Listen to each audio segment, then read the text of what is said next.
ꯑꯍꯥꯟꯕꯃꯛꯇꯗ channel ꯑꯁꯤꯒꯤ ꯃꯥꯏꯀꯩꯗꯒꯤ ꯃꯌꯥꯝꯕꯨ ꯇꯔꯥꯝꯅ ꯑꯣꯛꯆꯕꯒ ꯂꯣꯏꯅꯅ ꯏꯀꯣꯛꯅꯣꯅ ꯈꯨꯔꯨꯝꯖꯔꯤ꯫ ꯃꯌꯥꯝꯒꯤꯗꯃꯛꯇ ꯉꯁꯤꯁꯨ ꯅꯨꯡꯉꯥꯏꯔꯕ ꯐꯨꯡꯒꯥ ꯋꯥꯔꯤ ꯑꯃ ꯄꯨꯗꯨꯅ ꯂꯥꯛꯆꯔꯤ꯫ ꯋꯥꯔꯤ ꯑꯁꯤꯒꯤ ꯃꯃꯤꯡꯅ ꯊꯥꯗꯣꯏꯒꯤ ꯅꯤꯡꯊꯤꯕ꯫ ꯋꯥꯔꯤ ꯑꯁꯤꯕꯨ ꯏꯕꯤꯔꯛꯄꯅ ꯌꯨꯅꯤꯁꯟ ꯂꯥꯏꯈꯨꯔꯥꯝ꯫ ꯍꯧꯖꯤꯛ ꯃꯌꯥꯝꯒꯤ ꯃꯐꯝꯗ ꯋꯥꯔꯤ ꯑꯁꯤ ꯈꯨꯗꯣꯜ ꯇꯝꯖꯔꯛꯂꯒꯦ, ꯃꯌꯥꯝ ꯄꯨꯟꯅ ꯇꯥꯃꯤꯟꯅꯔꯁꯤ꯫ ꯊꯥꯏꯅ ꯉꯜꯂꯤꯉꯩ ꯃꯇꯝꯗꯒꯤ ꯍꯧꯅ ꯈꯣꯔꯖꯩ ꯄꯥꯏꯕ ꯃꯤꯁꯛ ꯃꯤꯑꯣꯏ ꯑꯁꯤ ꯃꯥꯂꯦꯝ ꯇꯥꯏꯕꯪꯄꯥꯜ ꯑꯁꯤꯗ ꯂꯩꯔꯛꯏ꯫ ꯀꯅꯥꯒꯤ ꯊꯧꯋꯤꯟꯆꯤꯜ ꯑꯃꯠꯇ ꯌꯥꯎꯗꯅ ꯃꯊꯃꯣꯏꯗ ꯐꯥꯎꯔꯛꯄ ꯑꯗꯨꯕꯨ ꯑꯉꯧꯕ ꯆꯦꯕꯥꯡꯗ ꯃꯅꯤꯡ ꯇꯝꯅ ꯏꯕ ꯑꯁꯤꯅ ꯃꯍꯥꯛꯀꯤ ꯃꯊꯧ ꯑꯣꯏꯔꯤ꯫ ꯃꯍꯧꯁꯥꯒꯤ ꯅꯤꯡꯊꯤꯖꯔꯕ ꯁꯛꯇꯝ, ꯇꯥꯝꯅ ꯁꯟꯗꯣꯛꯈ꯭ꯔꯤꯕ ꯑꯁꯪꯕ ꯂꯝꯍꯥꯡ, ꯂꯣꯌꯥꯂꯝꯒꯤ ꯏꯪꯂ ꯅꯥꯃꯤꯕ ꯀꯌꯥꯕꯨ ꯁꯩꯊꯥꯗꯨꯅ ꯏꯕꯅ ꯃꯍꯥꯛꯀꯤ ꯃꯅꯥꯠ ꯑꯣꯏꯔꯤ꯫ ꯃꯇꯝꯗꯣ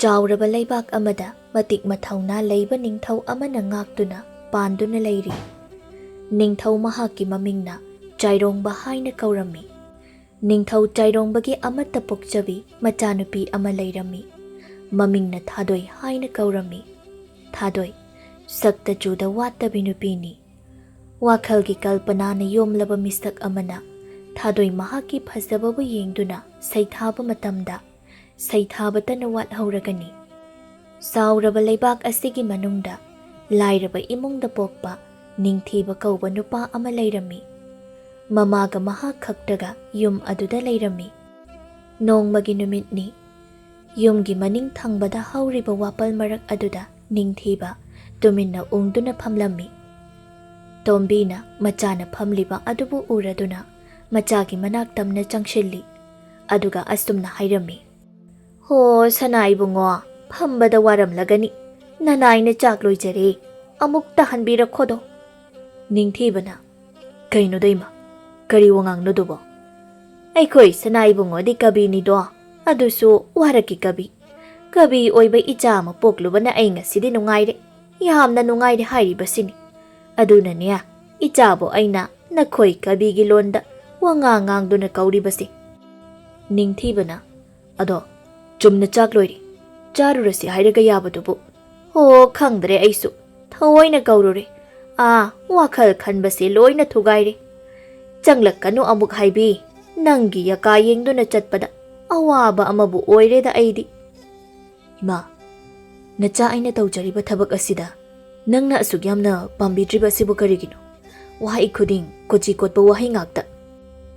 "ꯋꯥꯍꯩ ꯈꯨꯗꯤꯡꯗ ꯀꯣꯆꯤ ꯀꯣꯠꯂꯨꯕꯒꯤ ꯋꯥꯐꯝꯁꯨ ꯅꯠꯇꯦ, ꯅꯪꯁꯨ ꯃꯨꯟꯅ ꯑꯃꯨꯛꯇ ꯈꯜꯂꯒ ꯌꯦꯡꯉꯨꯅꯤ꯫ ꯋꯥꯈꯜ ꯈꯜꯂꯤꯕꯅꯤ, ꯁꯩꯔꯦꯡ ꯏꯔꯤꯕꯅꯤ ꯍꯥꯏꯗꯨꯅ ꯅꯣꯡ ꯐꯨꯡ ꯉꯥꯟꯕꯗꯒꯤ ꯅꯨꯃꯤꯠꯅ ꯇꯥꯕ ꯐꯥꯎꯕ ꯑꯗꯨꯝ ꯐꯝꯗꯨꯅ ꯂꯩꯔꯤꯕ ꯑꯗꯨꯕꯨ ꯍꯧꯅꯕ꯭ꯔꯥ ꯍꯥꯏꯋꯥꯅꯤ? ꯂꯩꯀꯥꯏ ꯑꯁꯤꯒꯤ ꯅꯃꯥꯟꯅꯕꯁꯤꯡꯅ ꯃꯁꯤꯗꯩꯁꯤꯗ ꯊꯕꯛ ꯁꯨꯔꯒ ꯁꯦꯜ ꯇꯥꯅꯕ ꯍꯣꯠꯅꯔꯤꯕ, ꯑꯗꯨꯒ ꯅꯪꯅ ꯑꯔꯦꯝꯕꯗ ꯅꯨꯃꯤꯠ ꯈꯨꯗꯤꯡꯒꯤ ꯃꯇꯝ ꯃꯥꯡꯍꯜꯂꯤꯕ, ꯃꯁꯤꯗꯕꯨ ꯑꯩꯅ ꯀꯔꯝꯅ ꯂꯩꯒꯗꯣꯏꯅꯣ? ꯑꯩꯅ ꯀꯜꯂꯤꯉꯩ ꯃꯇꯝ ꯈꯔ ꯑꯁꯤꯗꯤ ꯃꯐꯩ, ꯍꯌꯦꯡ ꯑꯩꯅ ꯁꯣꯜꯂꯕ ꯀꯥꯟꯗ ꯀꯔꯤꯅꯣ ꯅꯪꯅ ꯁꯨꯔꯒ ꯆꯥꯒꯗꯕ ꯑꯁꯤꯕꯨ?" "ꯏꯃꯥ, ꯍꯤꯔꯝ ꯈꯨꯗꯤꯡꯃꯛꯁꯦ ꯄꯨꯛꯅꯤꯡ ꯆꯪꯅꯕ ꯍꯣꯠꯅꯔꯕꯗꯤ ꯃꯥꯏ ꯄꯥꯛꯄ ꯂꯣꯏꯅ ꯉꯝꯕ ꯉꯥꯛꯇꯅꯤ꯫ ꯏꯃꯥꯒꯤ ꯑꯗꯨꯒꯨꯝꯕ ꯋꯥꯉꯥꯡ ꯑꯗꯨꯅ ꯅꯆꯥ ꯑꯩꯒꯤ ꯊꯧꯅꯥ ꯍꯜꯍꯟꯕ ꯑꯣꯏꯅ ꯊꯣꯛꯏ꯫ ꯍꯣꯏ, ꯃꯁꯤ ꯇꯥꯏꯕꯪꯒꯤ ꯂꯣꯟꯆꯠ ꯑꯣꯏꯔꯝꯕꯁꯨ ꯌꯥꯏ꯫ ꯍꯥꯏꯕꯗꯤ ꯃꯤꯅ ꯑꯐꯕ ꯂꯝꯕꯤ ꯑꯃꯗ ꯆꯪꯁꯤꯟꯕ ꯍꯧꯕ ꯃꯇꯝꯗ ꯀꯜꯂꯛ ꯀꯟꯖꯥꯎꯕ ꯀꯌꯥ ꯑꯃꯅ ꯂꯥꯟꯅ ꯂꯥꯟꯅ ꯄꯥꯎꯗꯝꯁꯟꯗꯨꯅ ꯍꯣꯠꯅꯖꯔꯤꯕ ꯃꯍꯥꯛꯀꯤ ꯊꯃꯣꯏꯕꯨ ꯊꯧꯅꯥ ꯍꯜꯍꯟꯕꯗꯣ꯫ ꯏꯃꯥ, ꯅꯆꯥꯅ ꯉꯁꯤꯁꯨ ꯍꯥꯏꯖꯔꯤ, ꯅꯆꯥ ꯑꯩ ꯃꯁꯤꯒꯤ ꯂꯝꯕꯤ ꯑꯁꯤꯗ ꯁꯣꯏꯗꯅ ꯃꯥꯏ ꯄꯥꯛꯀꯅꯤ." "ꯏꯆꯥ ꯋꯥꯔꯝꯂꯒꯅꯤ, ꯏꯃꯥꯅ ꯆꯥꯛ ꯂꯣꯏꯔꯕꯅꯤ, ꯂꯥꯛꯑꯣ ꯆꯥꯔꯨꯔꯁꯤ, ꯑꯩ ꯀꯩꯊꯦꯜ ꯆꯠꯄ ꯊꯦꯡꯈꯤꯒꯅꯤ."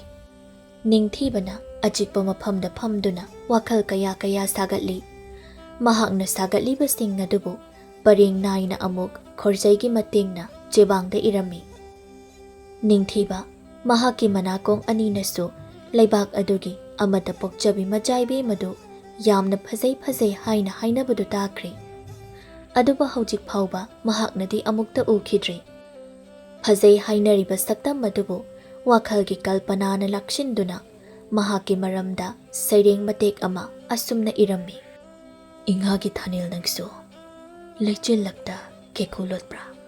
ꯋꯥꯛꯆꯤꯡꯒꯤ ꯊꯥꯃꯩꯗ ꯊꯣꯛꯄ ꯊꯥꯖꯒꯨꯝ ꯅꯪꯒꯤꯅ ꯉꯥꯜ ꯍꯦꯟꯕ꯭ꯔꯥ? ꯐꯖꯩ ꯐꯖꯩ ꯆꯤꯡꯒꯣꯏꯅꯩ, ꯑꯎꯕ ꯃꯤꯄꯨꯝ ꯈꯨꯗꯤꯡꯅ Wakhalna sagatpa kalpana asina amukkasu heli phajaba. Naitom pokpi thajagam amata pokchabi thadoini. Nangi saktam ubada thaja masu ikaina laichilakta lotkraboi. Ningthibana amuktangdi majaibema mahakpu ujage haina khanjarami. Matam asida leibak asida ningthau chairongbana palingai asida leibaki oiba masak tokpa thabak kaya ama tawrami. Masigi manungda leibak asida tatnau langla sungduna iyong laija thongduna charai phi saduna puthokpagi thabak ama yamna kanna chatharami. Ningthau chairongbana asumna hai nakhoina matam kayagi mamangdagi hauna aikhoina setna innaba phijet asigidamak atopa leibak singda mipal tangduna leirami. Maduna leibak asida thokpa shel kaya ama atopa leibak da thadokkiduna leibak asi lairaba haibado oihalli. Adubu ningthau aina palingai matam asida aikhoina mipal tangduna leirambado madudagi khara semdoktuna hingnaba anauba lambi amada aikhoi punna changsilasi.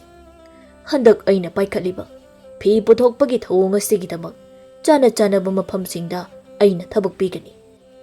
Leibak asidagi phi makhal kaya ama puthoktuna atopa leibaksingda yonsi sel tanduna aikhoigi leibak asi ina khunba leibak haibado ohensi. Ningthau chairongbagi wafam asibu leibak miyamna saugatlami amadi loina yanarami. Ningthau chairongbana angangba tin mugabu leima pokpamda pirami. Leima pokpamna tin asibu yokpagi mathau oihalami. Ningthauna asumna hai nakhoina tin nasi mahaki chanaba machinjak thaduna chawnaba yo chawba mapung pharba kanda muga tin nasidagi lang amuk sungo nakhoina sunglaba lang adubu aingonda amuk khutsinauko. Leima pokpamgi miyamsu ningthaugi wafam aduda hoi haina yarami. Tin yokpagi thabak aduma makhoigi oirami. Tin adugi chanaba machinjak pijaduna chawnaba yoklami. Nongmagi numitni Ningthibadu mahak mathanta chinggi lamhang amada phamduna wakhal khanduna leirami. Mahakki mitmang adudana nura khudong leina satuna leiri. Ningthibana lei adubu munna yengduna nahan makai sungkhan khalludaba wakhal ama asumna khalami. Hada nura khudong lei phajaida nangi nasakse nangbu uraba mikup asida nangbu ikut asina hektuna thamoigi mabema mangonda nungsi khudol oina hekpiningba haibado phawi. Adabu thamoina khoidajaba nuchadi kana amatta leitedo chanabi nucha mahakpu leiba ngaibada ngasi phugaina satliba leirang nangdi leiman chanduna leikhoktagi kenduna adumak mangkhragani ko. Matang tanja asida majaibe mathadoi amadi mahakki mata sakhenbi makhoi anisu chingya lambi aduda halaklami. Leima pokpamda langi pau hangba chatlubani. Makhoi anina asum lakpada chingyagi tingthau mathak aduda nupa amana mathanta phamduna leirami. Sakhenbina nupa adubu uraduna mata thadoida tapna hairami. Ita aada phamliba nupa si ubra?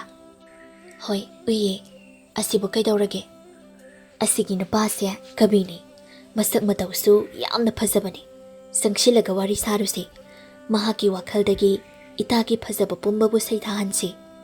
Chatloda madubu hongnaba waro ikaidabe haisini kaidaugi ngaktani lambi chatpagi awabu pathaba oina. Asi haiduna Thadoigi makhut adubu paiduna nupa adugi manakta changsilami. Sakhenbina aham aham haina khaudemi. Ningthibasu tunglomda mamai phat leithoklami. Mahakna sakhenbibu hana masak khangi. Ningthibana hairi Sakhenbe kadaida chatlubana nakhoibo? Leima pokpamda chatlubani. Ibong ithanta mafam asida phamduna leiramba asida ngaihak wari sage haiduna changlakpani.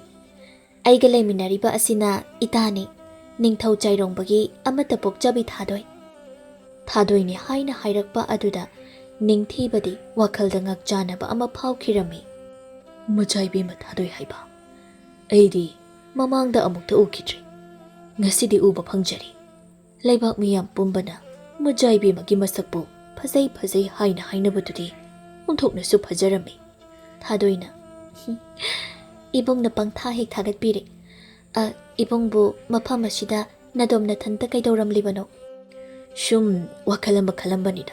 Tu mangda hauriba leise. Asidi nura khudong lainina. Nura khudong lai asibu yenglaga wakal khalle hairiba adubu thamoina khoidasabi mangonda nungsi khudol oina tamge hairibra. Adumna khanbabudi khalli. Adubu marudi misakto hauji phawgidi leitri. Sakhenbina maduga lairi ta Ningthiba ai karino mata haige. Kari wano hekta hayo. Adubura ita Thadoigi masak ase munna amukta yenglaga mahaki phajaba pumbase nangi wakhalna chingshinduna phajaba pumbase amukta saithabiro. Adu oire mahak masanabu yare haibrane. Sakhenbina ita kari haibage masibo yaningdabra. Thadoina ikai thigan khrabi engonda karino hairiba dubo. Ningthibana ikai bagi wadi kabi mapukni haibada sabchabane aisu. Nupa oijarabasu adumak ikai thigale.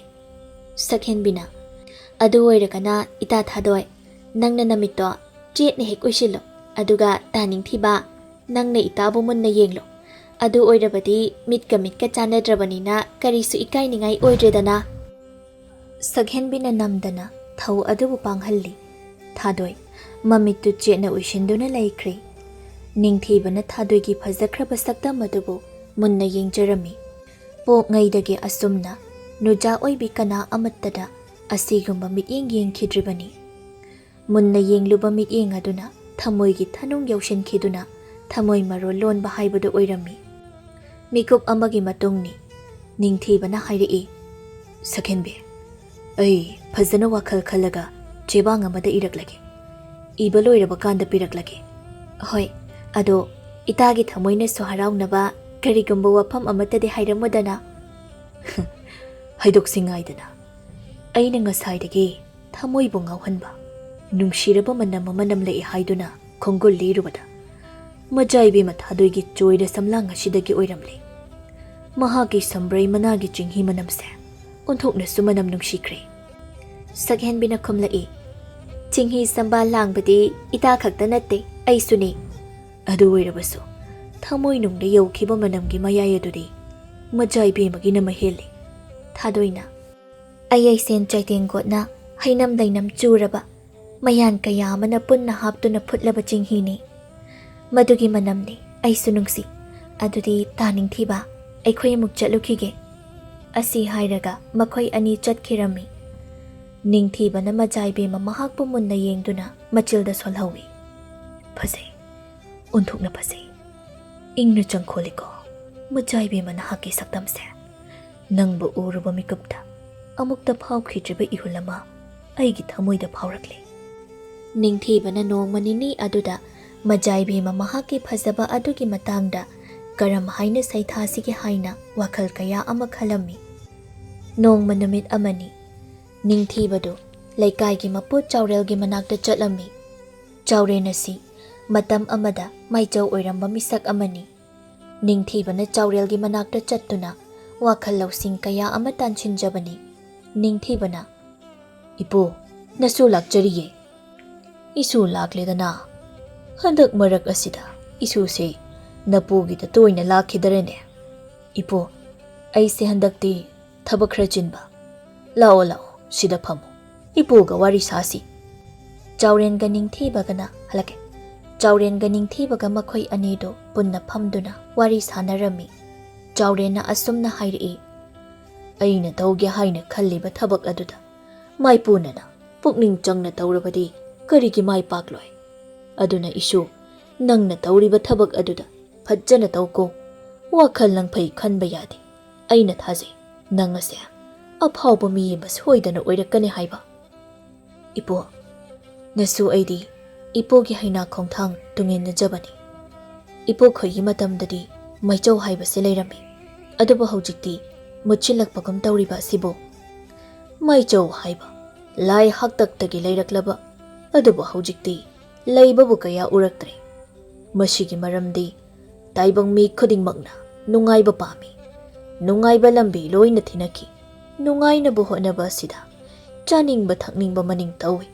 Adubo maichaugi maikaidadi ꯄꯨꯝꯅꯃꯛ ꯑꯁꯤꯒ ꯇꯥꯌꯣꯟꯅꯕꯅꯤ꯫ ꯆꯥꯕ ꯁꯦꯠꯄ ꯌꯥꯝꯅ ꯖꯣꯇꯣꯟꯅꯤ꯫ ꯑꯗꯨꯗꯒꯤ ꯑꯃꯨꯛ ꯋꯥꯈꯜꯁꯨ ꯌꯥꯝꯅ ꯃꯨꯟꯅ ꯈꯟꯖꯤꯟꯕ ꯑꯃ ꯃꯊꯧ ꯇꯥꯏ꯫ ꯃꯁꯤ ꯀꯅꯥꯅꯁꯨ ꯇꯧꯅꯤꯡꯗꯦ꯫ ꯃꯇꯝ ꯑꯃꯗ ꯃꯥꯏꯆꯧꯁꯤꯡꯅ ꯍꯥꯏꯕ ꯑꯁꯤꯕꯨ ꯌꯥꯝꯅ ꯆꯨꯝꯃꯤ꯫ ꯃꯈꯣꯏꯕꯨ ꯂꯥꯏꯃꯛꯅꯤ ꯍꯥꯏꯅ ꯂꯧꯅꯔꯝꯃꯤ꯫ ꯃꯁꯤꯒꯤ ꯃꯔꯝꯗꯤ ꯃꯈꯣꯏꯗꯤ ꯃꯃꯤꯠ ꯃꯅꯥ ꯎꯏꯁꯤꯟꯗꯨꯅ ꯄꯨꯛꯅꯤꯡ ꯆꯪꯅ ꯈꯜꯂꯤꯕ ꯋꯥꯈꯜ ꯑꯗꯨꯒꯤ ꯄꯟꯈꯩ ꯐꯪꯗ꯭ꯔꯤ ꯐꯥꯎꯕ ꯅꯤꯡꯏ, ꯄꯨꯛꯅꯤꯡ ꯆꯣꯏꯊꯣꯛꯇꯦ꯫ ꯂꯧꯁꯤꯟꯕ ꯉꯝꯕꯒꯤ ꯄꯥꯡꯒꯜ ꯌꯥꯝꯅ ꯂꯩ꯫ ꯃꯈꯣꯏꯅ ꯇꯨꯡꯒꯤ ꯃꯤꯔꯣꯜꯒꯤꯗꯃꯛꯇ ꯇꯨꯡꯗ ꯊꯣꯛꯂꯛꯀꯗꯕ ꯀꯌꯥ ꯑꯃꯕꯨ ꯃꯥꯡꯖꯧꯅꯅ ꯌꯦꯡꯗꯨꯅ ꯂꯥꯏꯔꯤꯛ ꯑꯣꯏꯅ ꯏꯗꯨꯅ ꯆꯦꯛꯁꯤꯟꯅ ꯊꯝꯕꯤꯔꯝꯃꯤ꯫ ꯑꯃꯔꯣꯝꯗ ꯃꯈꯣꯏꯗꯤ ꯂꯥꯏꯄꯣꯛꯀꯨꯝꯕꯅꯤ꯫ ꯅꯤꯡꯊꯤꯕꯅ ꯑꯃꯨꯛ, ꯏꯄꯨ, ꯃꯥꯏꯆꯧ ꯍꯥꯏꯕ ꯑꯁꯤꯒ ꯀꯕꯤ ꯍꯥꯏꯕ ꯑꯁꯤꯒ ꯃꯔꯤ ꯂꯩꯅꯕ꯭ꯔꯥ?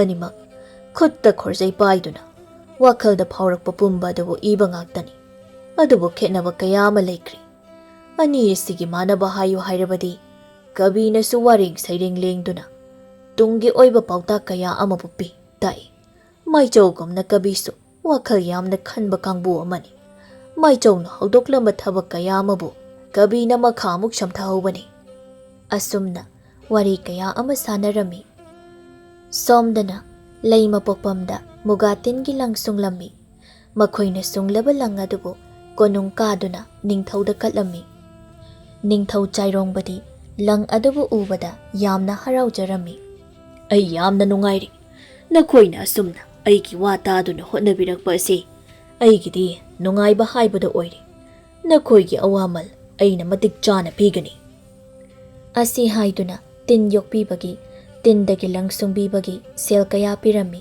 ꯅꯤꯡꯊꯧ ꯆꯥꯏꯔꯣꯡꯕꯅ ꯂꯪ ꯑꯗꯨꯕꯨ ꯑꯃꯨꯛ ꯐꯤ ꯁꯥꯍꯟꯅꯕ ꯊꯧꯔꯥꯡ ꯇꯧꯔꯝꯃꯤ꯫ ꯃꯍꯥꯛꯅ ꯃꯍꯥꯛꯀꯤ ꯃꯆꯥꯅꯨꯄꯤꯗ ꯑꯁꯨꯝꯅ ꯍꯥꯏꯔꯝꯃꯤ, ꯏꯄꯥꯒꯤ ꯏꯕꯦꯝꯃ, ꯂꯪ ꯑꯁꯤꯅ ꯐꯤ ꯁꯥꯕꯒꯤ ꯊꯕꯛ ꯑꯁꯤꯗꯤ ꯅꯪꯅ ꯁꯤꯜꯂꯨ꯫ ꯊꯥꯗꯣꯏꯅ, ꯄꯟꯊꯧ ꯑꯄꯣꯛꯄ, ꯅꯃꯣꯝ ꯑꯩꯒꯤꯗꯤ ꯂꯁꯤꯡꯅ ꯑꯣꯏꯅ ꯂꯪ ꯁꯦꯝꯗꯨꯅ ꯆꯔꯩ ꯐꯤ ꯁꯥꯅꯕ ꯍꯣꯠꯅꯔꯤ꯫ ꯃꯗꯨꯒꯤ ꯁꯤꯟꯊꯥ ꯑꯗꯨꯃꯗꯤ ꯀꯅꯥꯒꯨꯝꯕꯤ ꯑꯃꯗ ꯑꯣꯏꯅ ꯁꯤꯟꯅꯕꯤꯈ꯭ꯔꯣ꯫ ꯏꯆꯥꯅ ꯂꯁꯤꯡꯅ ꯂꯪ ꯇꯥꯗꯨꯅ ꯆꯔꯩ ꯐꯤ ꯁꯥꯏ ꯍꯥꯏꯕ?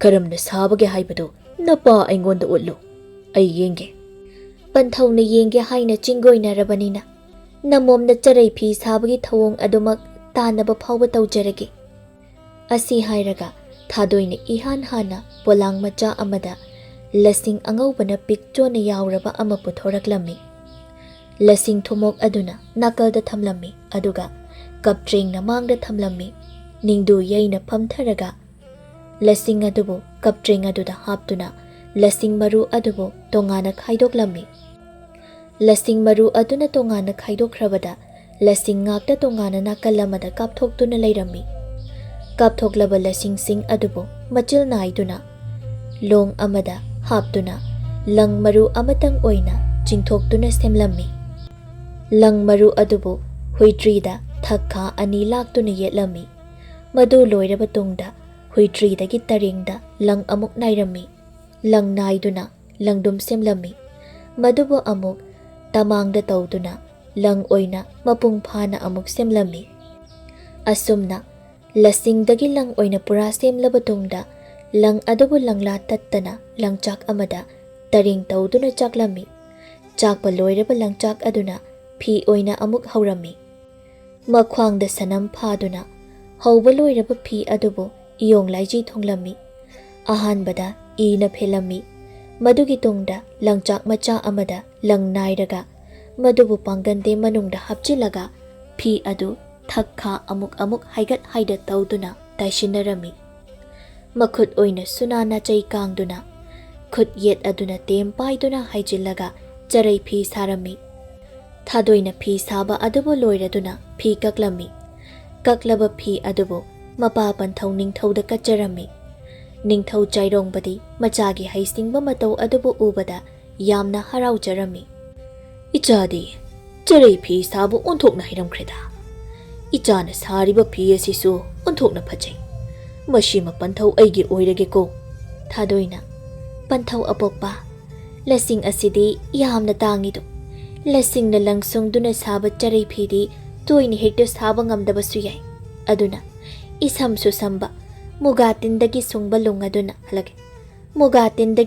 ꯂꯪ ꯑꯗꯨꯅ ꯇꯔꯦꯡꯗ ꯃꯣꯏꯊꯥꯞ ꯅꯥꯏꯔꯒ ꯐꯤ ꯍꯧꯗꯨꯅ ꯐꯤ ꯑꯣꯏꯅ ꯁꯥꯍꯟꯁꯤ, ꯃꯗꯨꯅ ꯊꯨꯒꯅꯤ꯫ ꯐꯔꯦ ꯑꯗꯨꯗꯤ ꯂꯪꯁꯤꯡꯁꯦ ꯑꯩꯅ ꯐꯤꯁꯥꯕꯤꯁꯤꯡꯗ ꯌꯦꯜꯂꯨꯔꯒꯦ, ꯃꯈꯣꯏꯅ ꯃꯣꯏꯊꯥꯞ ꯅꯥꯏꯔꯒ ꯂꯪꯆꯥꯛꯇ ꯆꯥꯛꯆꯔꯁꯅꯤ, ꯑꯗꯨꯒ ꯑꯃꯨꯛ ꯐꯤꯍꯧꯕꯤꯗ ꯄꯤꯗꯨꯅ ꯐꯤ ꯍꯧꯍꯜꯂꯒ ꯃꯈꯣꯏꯗ ꯁꯥꯍꯜꯂꯁꯤ꯫ ꯑꯁꯨꯝꯅ ꯇꯧꯗꯨꯅ ꯂꯩꯕꯥꯛ ꯑꯗꯨꯗ ꯃꯨꯒꯥꯒꯤ ꯐꯤ ꯐꯅꯦꯛ ꯀꯌꯥ ꯑꯃ ꯁꯥꯔꯝꯃꯤ, ꯃꯗꯨꯁꯤꯡ ꯑꯗꯨꯕꯨ ꯂꯩꯕꯥꯛ ꯋꯥꯡꯃꯗ ꯌꯣꯟꯗꯨꯅ ꯁꯦꯜ ꯌꯥꯝꯅ ꯇꯥꯜꯂꯝꯃꯤ꯫ ꯁꯦꯜ ꯇꯥꯟꯗꯨꯅ ꯃꯈꯣꯏꯒꯤ ꯂꯩꯕꯥꯛ ꯑꯗꯨ ꯅꯨꯡꯉꯥꯏꯅ ꯂꯩꯔꯝꯃꯤ꯫ ꯅꯣꯡꯃꯒꯤ ꯅꯨꯃꯤꯠꯅꯤ, ꯀꯩꯊꯦꯜꯗꯅꯤ꯫ ꯇꯣꯝꯕꯤꯁꯨ ꯀꯩꯊꯦꯜ ꯑꯗꯨꯗ ꯍꯧꯖꯤꯛꯇꯤ ꯐꯤ ꯑꯣꯏꯅ ꯌꯣꯜꯂꯝꯃꯤ, ꯄꯣꯠꯁꯤꯠꯁꯨ ꯐꯔꯝꯃꯤ꯫ ꯇꯣꯝꯕꯤꯒ ꯀꯩꯊꯦꯜ ꯊꯪꯅꯕꯗ ꯐꯝꯂꯤꯕ ꯄꯥꯛꯄꯤꯅ ꯑꯁꯨꯝꯅ ꯍꯥꯏꯔꯛꯏ, ꯇꯣꯝꯕꯤ, ꯅꯪꯒꯤ ꯅꯆꯥꯅꯨꯄꯥꯗꯨ ꯉꯥꯎꯔꯕ꯭ꯔꯥ ꯈꯪꯗꯦ꯫ ꯅꯍꯥꯟꯁꯨ ꯑꯍꯥꯡꯕ ꯂꯝꯍꯥꯡ ꯑꯗꯨꯗ ꯃꯊꯟꯇ ꯐꯝꯗꯨꯅ ꯋꯥꯔꯤꯁꯨ ꯁꯥꯏ, ꯑꯗꯨꯒ ꯃꯊꯟꯇꯁꯨ ꯅꯣꯛꯏ꯫ ꯑꯩꯈꯣꯏꯗꯤ ꯄꯥꯈꯠꯄ ꯑꯃ ꯌꯥꯎꯔꯤꯀꯣ꯫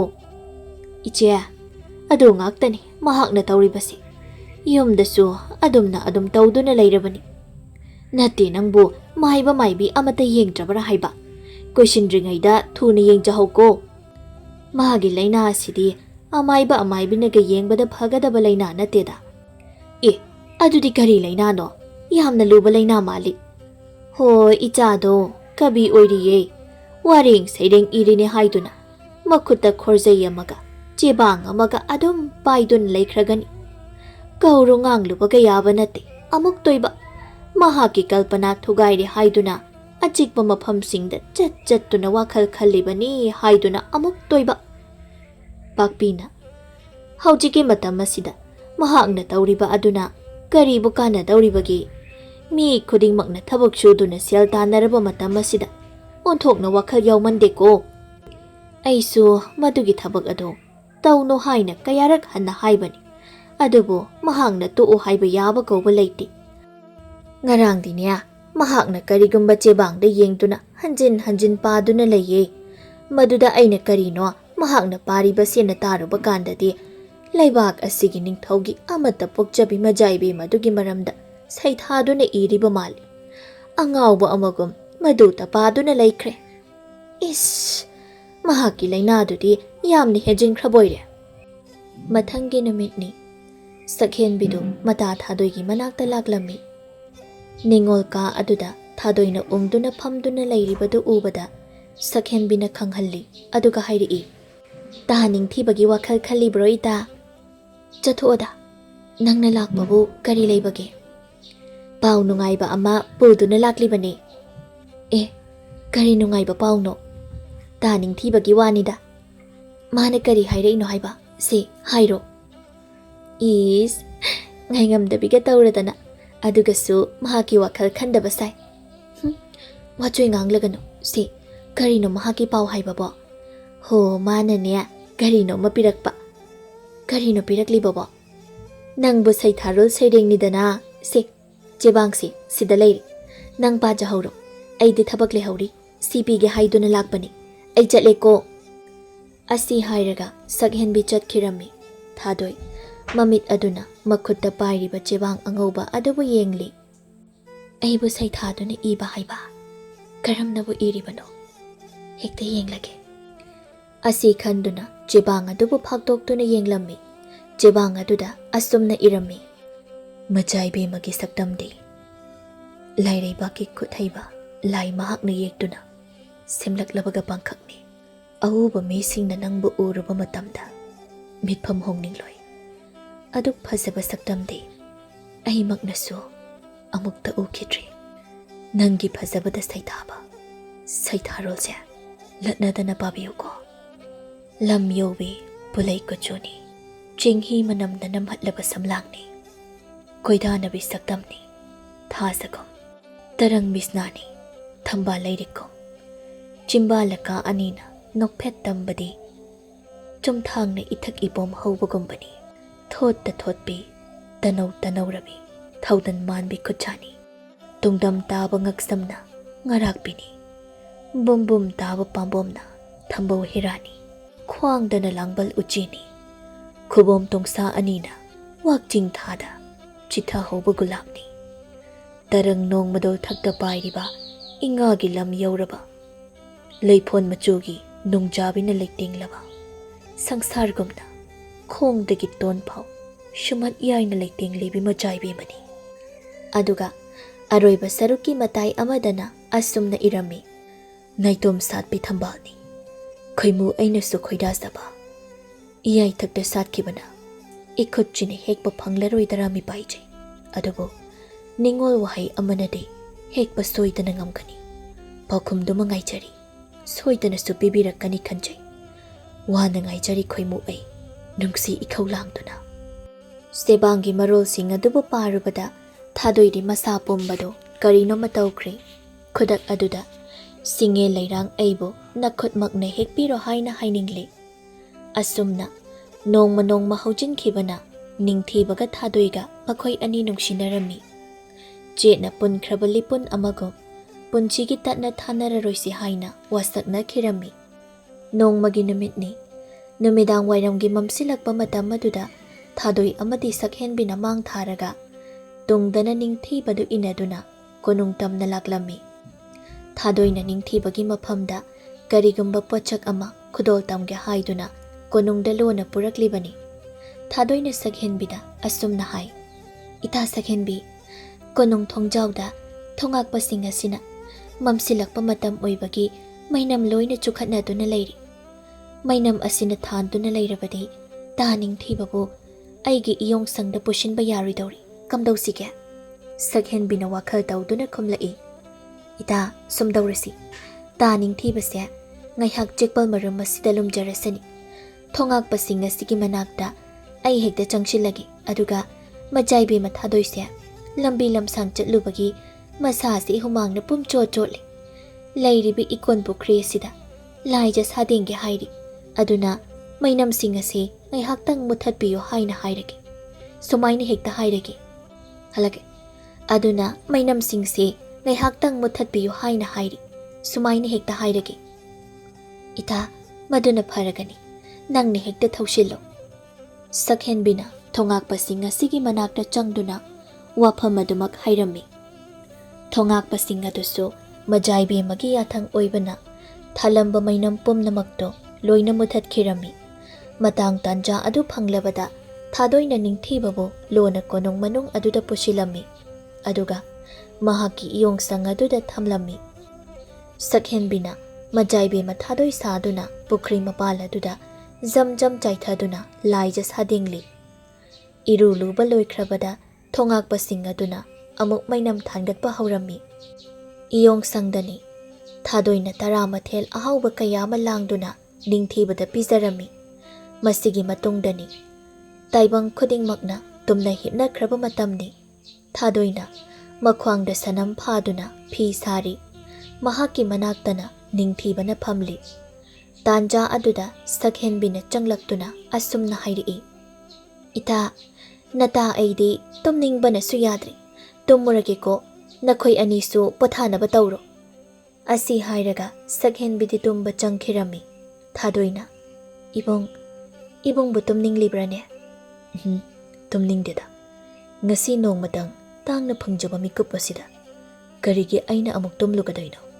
ꯅꯪꯒꯤ ꯅꯅꯥꯛ ꯑꯁꯤꯗ ꯐꯝꯗꯨꯅ ꯅꯪꯒꯤ ꯁꯛꯇꯝꯕꯨ ꯊꯃꯣꯏ ꯄꯦꯟꯅ ꯌꯦꯡꯖꯗꯧꯔꯤꯕꯅꯤ꯫ ꯑꯗꯨꯗꯤ ꯋꯥꯡꯂꯦꯟ ꯉꯥꯏꯍꯥꯛ ꯐꯝꯂꯣꯀꯣ꯫ ꯑꯩꯅ ꯁꯥꯔꯤꯕ ꯂꯁꯤꯡ ꯑꯉꯥꯡꯕꯒꯤ ꯐꯤ ꯑꯁꯦ ꯍꯧꯖꯤꯛ ꯀꯛꯂꯒꯗꯣꯏꯅꯤ, ꯑꯗꯨꯒ ꯅꯪꯉꯣꯟꯗ ꯄꯤꯒꯗꯧꯔꯤꯕ꯫ ꯊꯥꯗꯣꯏ ꯐꯤ ꯁꯥꯕ ꯃꯈꯥ ꯆꯠꯊꯔꯝꯃꯤ꯫ ꯑꯍꯤꯡ ꯑꯗꯨꯗ ꯃꯐꯝ ꯑꯗꯨꯗ ꯃꯈꯣꯏ ꯑꯅꯤꯇ ꯂꯩꯗꯨꯅ ꯅꯨꯡꯁꯤ ꯋꯥꯔꯤ ꯀꯌꯥ ꯀꯌꯥ ꯑꯃ ꯁꯥꯟꯅꯔꯝꯃꯤ꯫ ꯅꯨꯡꯁꯤꯕ ꯋꯥꯈꯜꯗ ꯅꯨꯡꯗꯥꯎꯅꯔꯤꯉꯩꯗ ꯋꯥꯡꯂꯦꯟ ꯃꯇꯝꯁꯨ ꯍꯧꯖꯤꯟꯈꯤꯕ ꯈꯪꯍꯧꯔꯝꯗꯦ꯫ ꯑꯗꯨꯕꯨ ꯃꯈꯣꯏ ꯑꯅꯤꯗꯤ ꯑꯗꯨꯃꯛ ꯋꯥꯔꯤ ꯁꯥꯗꯨꯅ ꯂꯩꯔꯤ꯫ ꯁꯛꯍꯦꯟꯕꯤꯅ ꯍꯥꯏꯐꯦꯠ ꯃꯤꯀꯞ ꯊꯣꯛꯂꯛꯄꯗ ꯃꯄꯥꯜꯗ ꯃꯤꯑꯣꯏ ꯈꯔꯅ ꯇꯤꯡꯂꯤ ꯌꯥꯡꯂꯤꯕꯒꯤ ꯃꯈꯣꯜ ꯊꯣꯛꯅ ꯁꯥꯟꯅꯔꯤꯕ ꯑꯗꯨ ꯇꯥꯔꯝꯃꯤ꯫ ꯁꯛꯍꯦꯟꯕꯤ ꯐꯨꯛ ꯍꯧꯒꯠꯂꯤ, ꯑꯗꯨꯒ ꯅꯤꯡꯊꯤꯕꯕꯨ ꯂꯩꯕ꯭ꯔꯥ ꯍꯥꯏꯅ ꯌꯦꯡꯂꯝꯃꯤ꯫ ꯅꯤꯡꯊꯤꯕꯒ ꯊꯥꯗꯣꯏꯒꯅ ꯑꯗꯨꯃꯛ ꯐꯝꯗꯨꯅ ꯋꯥꯔꯤ ꯁꯥꯗꯨꯅ ꯂꯩꯔꯝꯕ ꯑꯗꯨꯕꯨ ꯃꯍꯥꯛꯅ ꯎꯔꯝꯃꯤ꯫ ꯃꯈꯣꯏ ꯑꯅꯤꯒꯤ ꯃꯅꯥꯛꯇ ꯊꯨꯅ ꯆꯪꯁꯤꯟꯗꯨꯅ ꯁꯛꯍꯦꯟꯕꯤꯅ ꯍꯥꯏ: ꯏꯇꯥ, ꯅꯪꯕꯨ ꯉꯥꯎꯔꯕ꯭ꯔꯣ? ꯃꯇꯝ ꯑꯁꯦ ꯑꯃꯝ ꯑꯉꯥꯟ ꯆꯤꯟꯅꯗꯨꯅ ꯃꯤꯑꯣꯏ ꯈꯔ ꯍꯧꯒꯠꯅꯕ ꯍꯧꯈ꯭ꯔꯦ꯫ ꯃꯈꯣꯜꯒ ꯀꯔꯤꯃꯇ ꯇꯥꯗꯕ꯭ꯔꯥ ꯅꯈꯣꯏꯕꯨ? ꯊꯥꯗꯣꯏꯅ: ꯑꯩꯈꯣꯏꯗꯤ ꯀꯔꯤꯁꯨ ꯇꯥꯗꯦꯅꯦ꯫ ꯏꯇꯥ, ꯑꯗꯨꯗꯤ ꯀꯝꯗꯧꯒꯅꯤ? ꯏꯕꯨꯡ ꯑꯁꯤꯕꯨ ꯀꯔꯝꯅ ꯑꯃꯨꯛ ꯀꯣꯅꯨꯡ ꯋꯥꯡꯃꯗ ꯊꯣꯛꯍꯟꯈꯤꯒꯗꯣꯏꯅꯣ? Miyoi amana hek khangkibada ibung ase awafamda soidana takigani kari toksige asi haiduna wakhal munna khanarami thadoina upay ama lakladuna phuk haugatli aduga makhutta tiki ama paiduna phungadagi mai chamlammi madubu puduna lona mapalda thokduna sagol sangadugi mathakta langshilami ina kuppa oibana maicham phangbada idu mai chakpa hauraklammi mari mari sandoktuna sagol sangadu mamaina chaklami mai chakle haiduna konung aduda miyam amana koirang langnarami mai chakliba adubu kannaba haiduna miyam singdu koichen chenarami madugi tanja lauraga thadoiga sakhenbigana ningthibabu makokta nungsi khudol phi aduna kupsinduna thadokpi khirami pamubana hakthak sagol sangama maina tumna chakpadi kari sunate haina thadoina khanjarami ningthau chairongbana leibak aduda phi makhal makhal saduna atopa leibak singde yonna bohotnari aduga nakal amadana machanupi thadoina laira sudatnaba lukhrabi macha amaga pattatpa makhai nungsinarami pau asi haujikti ningthau chairongbana sutarami masibu tabada mahakti thoini hena saukhirami khudak aduda manai khara thaduna ningthibabu konungda pukhat halaklami pau asi thadoi sutarami mahakti mathamoi yamna pakhatjarami ita haujik aina thogadaba asibu karino ipa ningthaugi makhutta ibung ase soidana thawai thaba tari pamuba mahakkidamak mitludagi pirang sinthaduna kapjari ningthau chairongbana ningthibada wahanglami laira sudatnaba lukkhrabi macha nangnasu aigi naitom pokchabi ichabu longnam tawduna phanaba longnabu hotnaramba sai nangbu aina chairak soidana pigani nangi wakhalna sagatpa khorjaina chebangda pangida iba aduna aigi ichagi pukningbu nauthahanduna moithem tawba nangbu aina loi thagani thadoina mata sakhenbida ita pamuba mahakna loi thakhraga ai ithanta mafam masida lehoba ngamla ai su mahaki matung inakhigani sakhenbina thadoigi mabukningbu themjinbi asum tawna lairaba macha mahaktu nungsi lanpham asida maithiraduna leibak wangmada loi thakhirami ningthau chairongbana machanupibu luhongnaba thauranglami pau asi ningthibana sutarami mahakna khalli pumnamak ase aina laira mabokta poklubagini haina khallagi aina nangbu thamoi sengna nungsi adubo nang aigi laibakta nongdamba mana thongnau haina tamlamdraba male kaira thamoigi tingtha aduna jinbalda phongdokpadi ngamdraduna makhut aduna angauba chebang aduda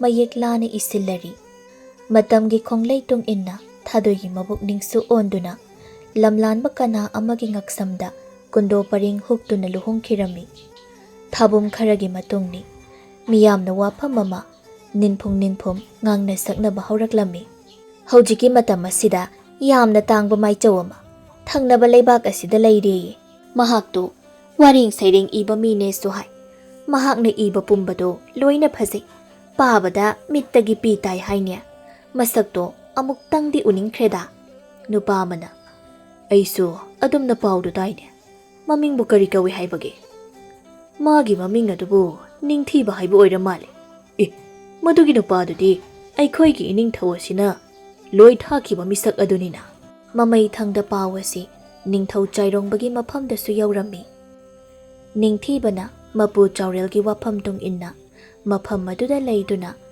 akhang kanna maichaugi lambida sangshinki aduga tungi poram singbu hana uthoktuna lairik oina isinduna thamlammi mahakna haiba iramba pumnamak singadu taibangda chananamaki oina suthoklammi maduda miyamna mabu ngaknaki amadi laipokni haina haiba phau yaunaki aduga mahakna wari saireng lairik kaya amasu irami kaina paujal pubo wari tani henkraba mahaki khorjai marol oirami pawase thadoi sutarami nongma numit amani sakhenbina makhutta parap tawba lairik ama paiduna thadoigi manak tamna laklammi aduga hai ita se ta ningthibana iba wari ni haye ai su pari ita busu yamna pahaningi ado ai karigumba wafam amata haijahoge matam maduda nangi wakhalna ता निंगथीबगी वाखलबु काउथोकनबु होटनबदा अइनसु मागी मरमदा ओइदबा कया अमा नंगोंदा हाइजिनख्री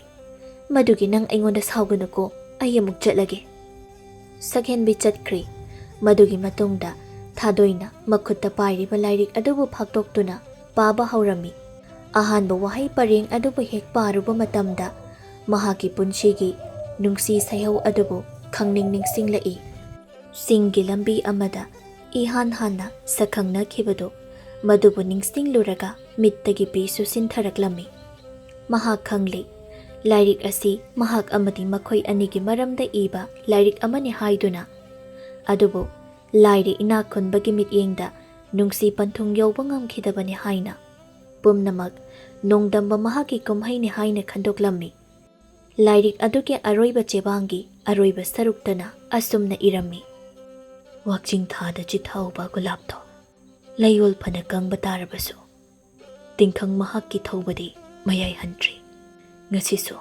thamoida tingkhanggi chainado phangli aina khanjaki mitmangsidagi nangna lapkhiroi adubo nungum kallaba thamoina matamgi ichel tungina adumak chatki pombi paikrabada jekla aidinai tomta haure pombi mai kai yengduna ngasi su hingli adubo amuk hannade iphamda samai leiraklaroi ko malangbana humlakpa khudingda nangina pau puraklaboida khalloi kanagumbi amagi khonjal tabada nangna aibu nungsina kauriboi haina ninglui adubo manglangi ipakta tawba aigi angawbu wakhal oiramli ingagi nongthang kublakpada nangna mi pairaduna aigi ithada konduna lotkibada wakjingi thamaida thingla ahingi matamda nang eita phamduna nungsi wari sakibado adubo pumnamak phairen thagi angawbu nungsit mahakna mafam khangdana humdok pikri